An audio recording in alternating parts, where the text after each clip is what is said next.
साधूनां विनाशाय च दुष्कृतां विनाशाय धर्म संस्थापनार्थाय संभवामि युगे युगे युगे युगे युगे युगे युगे यदा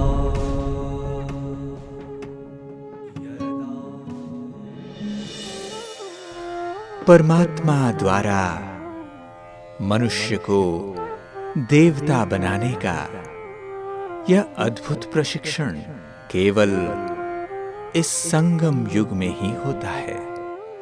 और जो भी आत्माएं परमात्मा को वे जो हैं जैसे हैं उनको यथार्थ रूप से जानकर पहचान कर उनके कदमों पर चलने का निर्णय लेती हैं, वह प्रभु प्यार एवं वर्षे की हकदार बन देवता स्वरूप को धारण करती है। सर्वगुण संपन्न एवं 16 कला संपूर्ण बनने वाली यही आत्माएं भविष्य सतयुग के आधार मूर्त बनती हैं। ओम शांति। परम ब्रह्म परम धाम पवित्रम परमं भवान पुरुषम शाश्वतम दिव्यम आदिदेवम अजम विभुम। परमात्मा के प्रति अर्जुन ने ऐसा भाव व्यक्त किया कि तुम ही परब्रह्मा हो, परम धाम के निवासी हो, परम पवित्र हो और तुम्हारे जो भी बातें हैं वो मैं सुनना चाहूंगा और तुम्हारे जैसे बनना चाहूंगा। यही आशा को व्यक्त करने के बाद ही तो भगवान ने अपना सब कुछ अर्जुन के सामने व्यक्त किया। स्वरूप से लेके अपने जैसे बनने तक की बातें हमें भी जब हम कृष्णार्जुन संवाद सुनते थे बचपन में तो लगता था अगर भगवान की भी हमारे ऊपर कृपा हो जाए, हम भी अर्जुन के स्थान में बैठ जाए और अपने जैसे बनाने के लिए भगवान हमें यह सब सुना दे तो कितना अच्छा होता था। लेकिन यह स्वप्न भी साकार हो गया। जी हाँ, स्वयं परमात्मा कल्पांत्य में कल्प पहले मौफिक पुनः अवतरित होके अपने परब्रह्म स्वरूप का सविस्तार रूप से हमारे सामने ज्ञान वर्षा की। हमने अपने आप को अर्जुन के स्थान में महसूस किया। जब ये महसूसता शुरू हुई तो मन में एक प्रश्न उठने लगा कि जो भगवान ने कहा वो सब हमने स्वीकारा। वो तो बहुत कुछ सुना के चल बसा, लेकिन इतना सब हम ग्रहण कर सके, इतनी ताकत हमारे अंदर थी है। सुनते हैं बारिश के दिनों में स्वाति के बूंद लेने के लिए इंतजार में खड़े रहते हैं और जैसे कि स्वाति नक्षत्र के दिन बारिश की बूंद आती है तो उसे अपने अंदर समा जाने से वो मोती बन जाता है। पूरे बूंद को समा जाने से सीप के अंदर बारिश की बूंद चली गई और वो सीप के अंदर एक मोती बन गया। तो क्या हम हजारों सालों से तरसी हुई आत्माएं परमात्मा के दिए हुए ज्ञानामृत की बूंद से अपने आप को मोती जैसे बनाए, इसमें सफल हुए? दूसरों की बात तो छोड़िए, मैं अपनी खुद की जब चेकिंग करती हूँ तो कैसे देखूं जो भगवान ने कहा वो सब मेरे अंदर है या नहीं है। जब ये बातें हम सोचते हैं तो कई जब हम अपने बारे में सोचते हैं या मैं खुद अपने बारे में सोचती हूँ तो परखने के लिए कुछ पैरामीटर्स तो चाहिए। तब कई लोग कहते हैं अरे दिन पड़े हैं ना, अभी भी इतनी क्या जल्दी है तुझे परमात्मा के समान बनने की। ठीक है, आध्यात्म की रास्ता पर तो चल पड़ी है ना, तो चल जाएंगे, कोई बात नहीं है, पहुंच जाएंगे। ऐसे कहने वाले इस रास्ते में भी बहुत मिलेंगे। लेकिन बताइए मुझे, क्या भरोसा।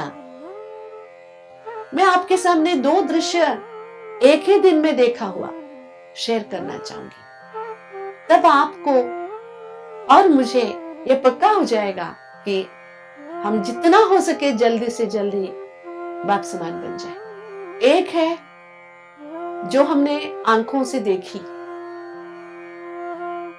एक है उसी दिन आधे घंटे के बाद हमने टीवी में देखी। पहली है, हम बेंगलुरु में जा रहे थे, हम ऑटो में जा रहे थे।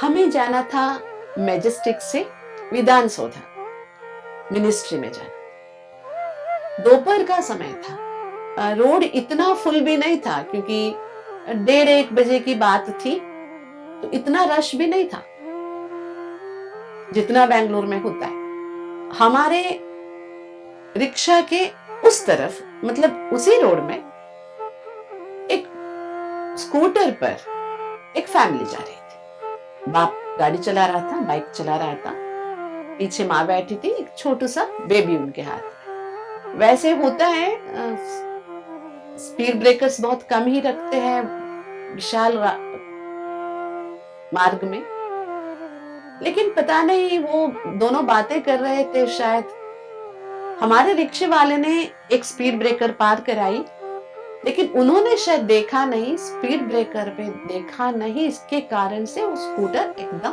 पलट गई। पलट जाने के कारण एक तरफ पिता गिर गया, एक तरफ माता गिर गई। छोटा सा बेबी, मैं समझती हूँ कुछ 6-8 महीने की बेबी होगी, वो एक तरफ गिर गया। सच मानिए, पिता को खून बहने लगा, माँ को भी खून बहने लग रहा था। एकदम हमारे ऑटो भी रोक दिए।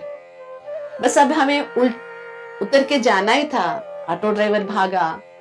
लकीली जिस रास्ते में हम जा रहे थे वो 1 वे नहीं था, सिग्नल से 1 वे 2 वे करते थे उसे। एकदम पता नहीं, हम सभी उतर के जा ही रहे थे कि कैसे भी उस छोटे से बेबी को उठाए। इतना बड़ा राक्षस जैसी लॉरी आ गई वहां से, ट्रक। बस उस बेबी जहां पड़ा हुआ था, लॉरी गुजर गई, ट्रक गुजर गई। एकदम से ना थमसा गया दिल।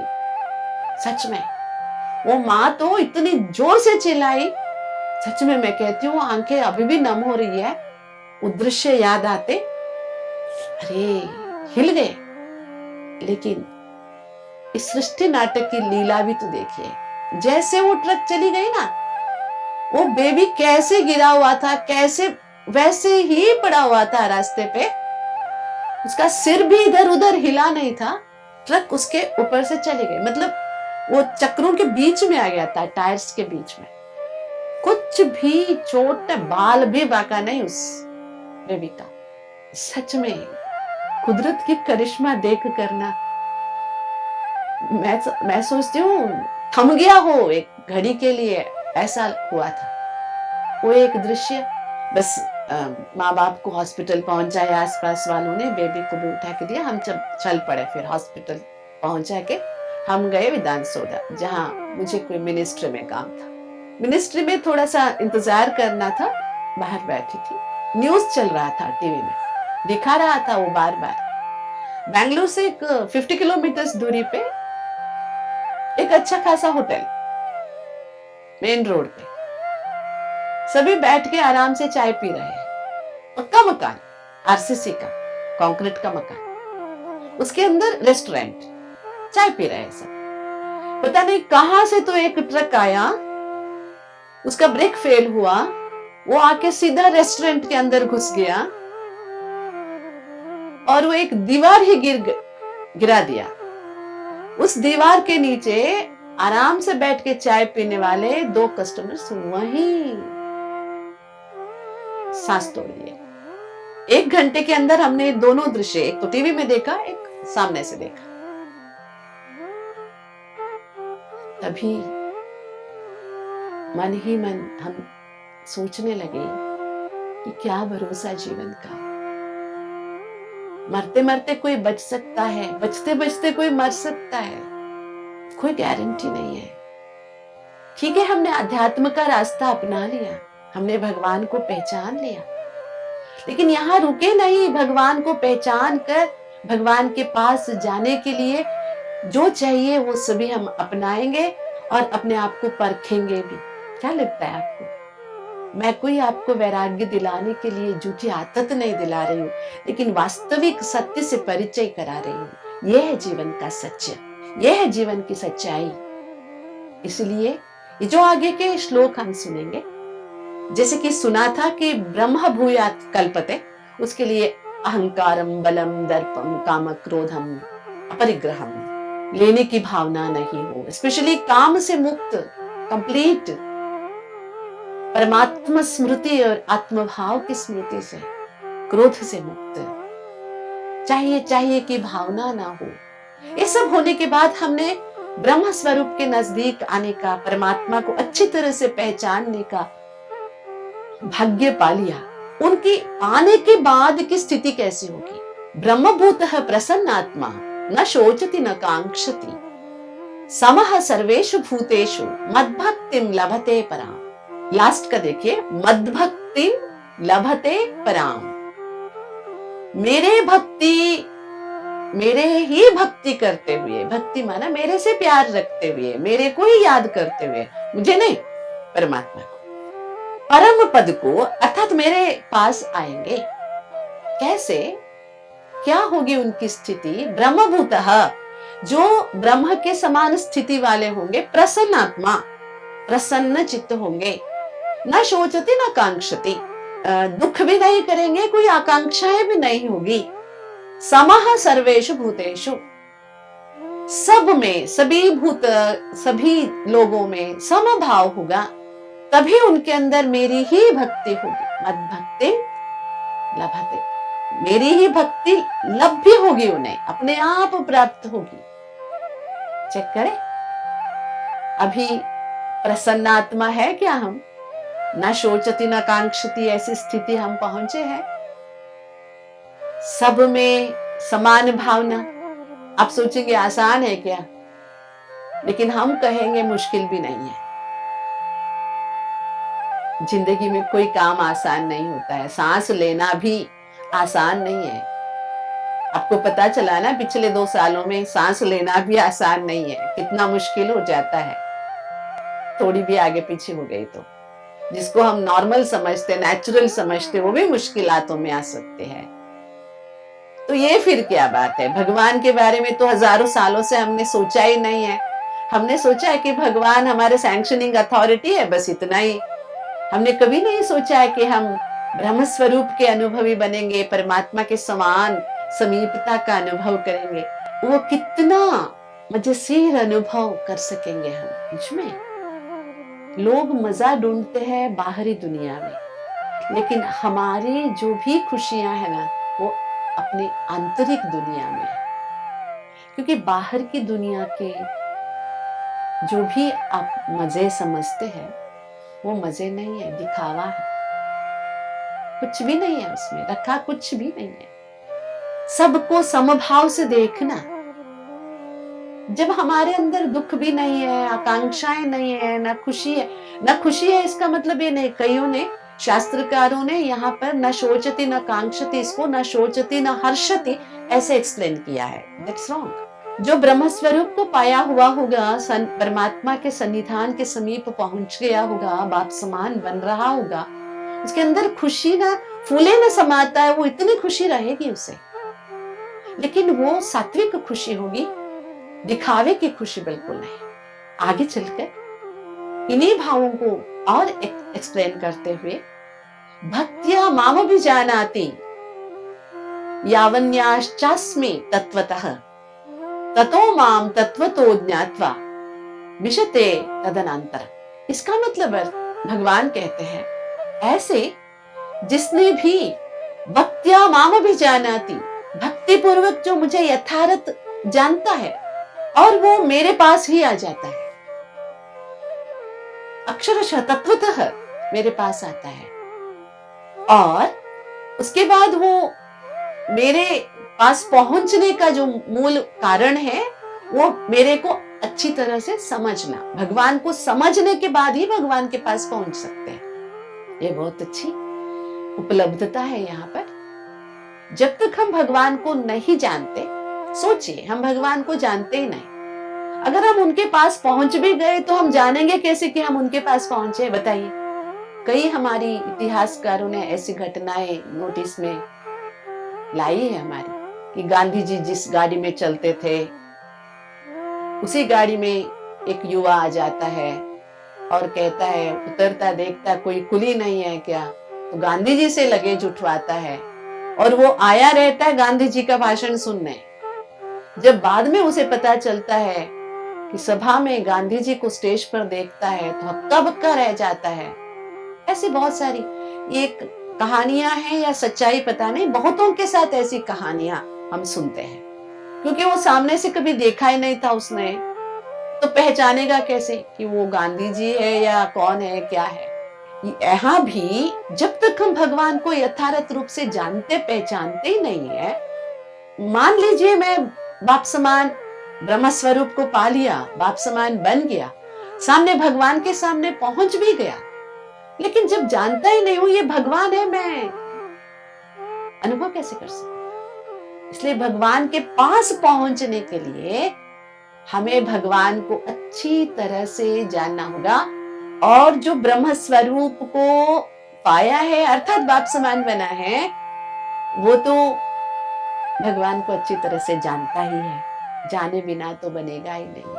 उसके अंदर बाप की सारी झलके अर्थात भगवान की स्वरूप अपने आप दिखाई देगा, जिसे भगवान कहते हैं तुम्हारी सूरत से मेरी सीरत नजर आए, है ना। हमारी इस सूरत से भगवान के सीरत गुण नजर आए।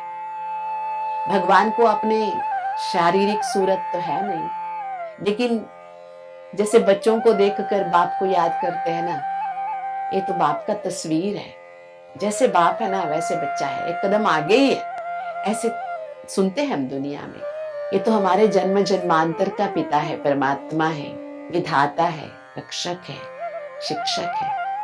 वो तो हमारे से दिखेगा तभी हम बाप समान कहलाएंगे, बनेंगे। परिपूर्ण व्यक्तित्व को बनाने के लिए 12 तरह की बातें जो एक पर्सनालिटी डेवलपमेंट के लिए चाहिए, श्रद्धा से लेके सुख तक, उसमें सात्विक राजसिक तामसिक स्तर भी सुने। उसके बाद भगवान ने हमें चित्त शुद्धि, नैष्कर्म सिद्धि, इनकी बातें सुनाई, कैसे करें, स्वभाव संस्कार, अपने स्वधर्म स्वकर्म, ये सभी सुनाई। उसके बाद ब्रह्म स्वरूप की सिद्धि पाने के लिए क्या क्या करना चाहिए वह हमने सुना, और ब्रह्म स्वरूप की सिद्धि पाने के बाद का लक्षण क्या होगा, ये अभी इतनी स्पष्टता से हमारे सामने श्रीमद् भगवद गीता के ज्ञान के माध्यम से हो रहा है। तो अब हमारी जिम्मेवारी क्या बनती है? इतनी ही टिप्पणी? हाँ, हमने पूरा भगवद गीता अध्ययन कर लिया है, हम तो पूरी तरह कंठस्थ कर चुके हैं, हम तो जानते हैं प्रारंभ से अंत तक, इतना काफी है? या हम भी छोटे छोटे छोटे कदम उठाए, जैसे भगवान चलाता है वैसे चले। जीवन एक बहुत बड़ा खेल है, खुला मैदान है, स्वयं परमात्मा गुरु बन के सामने खड़ा है, सिखा रहा है, अंगुली पकड़ के सीखे। इस खेल में बीच बीच में हार होगी, लेकिन अंतिम विजय हमारा ही होगा। अभी घर लौटने का समय है, तो पूरी तैयारी के साथ लौटे, खाली हाथ कभी ना लौटे। हाथ पूरा भरपूर जाने के लिए, ब्रह्म समान अर्थात बाप समान बनने के लिए। गीता ज्ञानदाता परमात्मा ज्योति स्वरूप परमेश्वर सच्चिदानंद स्वरूप सत्यम शिवम सुंदरम परमात्मा को दिल से अपनाए, पहचाने, प्यार करें, सम्मान करें, और एक जन्म उसी के नाम लिख दे कि आपके कहने अनुसार ही चलेंगे, ना इधर देखेंगे ना उधर। व्यक्ति वस्तुओं को देखते देखते देखते 84 जन्म बीत गए, उतरते आए कभी ऊपर नहीं गए तो एक जन्म भगवान के कहने को मानकर, उसी के हाथ थाम कर ऊपर चढ़ने का संकल्प लेकर उन जैसा बनेंगे ना। पक्का है, मैं तो बनूंगी, आप भी बनेंगे, क्योंकि हम सबके साथ कौन है? स्वयं गीता ज्ञानदाता परमात्मा है। हाँ, एक पक्का करना पड़ेगा, हमें इधर उधर की बातों पे ध्यान नहीं देना होगा, और हमारे साथ चलने वाले लोग जो कोई रुक गए हो, कोई कुछ भी है, उनको देखना नहीं होगा। हमें देखना है एक ही परमात्मा को, हमें सुनना है एक ही परमात्मा से, हमें वही ज्ञान समझना है जो भगवान समझाता है। हम फिर से रूढ़िवाद में, अंधश्रद्धा में लौटे नहीं। छोड़िए इन सब बातों को, दुनियावी आकर्षण में हम लौटे नहीं, कंपैरिजन में नहीं जाए, तुलनात्मक जीवन नहीं चाहिए, क्योंकि परमात्मा का तो कोई तुलना ही नहीं है। उस अतुल्य परमात्मा के जैसे बनना है, हमें किसी से तुलना नहीं करनी है, तभी हम ब्रह्म भूयात् कल्पते हो सकते हैं। ओम शांति। पर ब्रह्म परमात्मा कल्प के अंतिम युग अर्थात वर्तमान संगम युग में इस धरा पर अवतरित होते हैं और यथार्थ गीता ज्ञान की वर्षा हम आत्माओं पर करते हैं। इस अनुपम वृत्तांत को अनुभव करने का संयोग हम सभी को सौभाग्यवश प्राप्त हुआ है।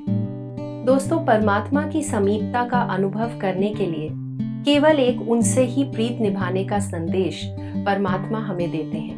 वे स्पष्ट करते हैं कि यदि मनुष्य आत्मा उनके समान बनने की इच्छा रखती है तो उन्हें निम्न 3 बातों का ध्यान रखना होगा। पहले, वह सदा प्रसन्नचित्त रहें। दूसरा, वे दुख व आकांक्षा के प्रभाव से मुक्त रहें। तीसरा, वह सभी के लिए सदैव समान भाव रखें। यदि हम इन 3 बिंदुओं का ध्यान रखेंगे तो अवश्य ही अति इंद्रिय सुख की अनुभूति कर परमात्म प्रीत का सुख महसूस कर पाएंगे।